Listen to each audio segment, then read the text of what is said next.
एउटा सिधा कुरा जनतासँग चलाउने एउटा वीरेन्द्र जैरी हो कि के भन्ने एउटा तालिबानी जस्तो अनार परेको आतङ्ककारीले हर्क साम्पाङ सरको टिप्पणी गर्दो रहेछ। भाइ तैँले त काँटो खाएर तेरो दिमाग त्यस्तै भइसक्यो होइन। हर्क साम्पाङको टिप्पणी नगर, त्यो नै उचित हुन्छ।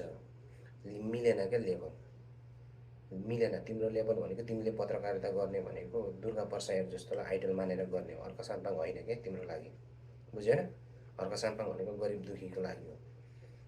अनि हर्क साम्पाङको हर्कवाद भन्ने किताब पढ, डाक्टर विजय मिश्राले लेखिदिनु भएको छ, फुर्सद छ भने पढ है। हुन त तिमीहरूको त्यो दिमागमा घुस्दैन हर्कवाद भनेको के हो भनेर, तर पनि दिमाग छ भने पढ। अर्काले फ्यालेको त्यो कार्यक्रम चलाएर चाहिँ हिरो बनिनु नखोज क्या। हर्कवादलाई चिन्नुको लागि त्यो तिम्रो लेभल मिलेको छैन भाइ है त। जय माटो जय देश जय हर्कवाद।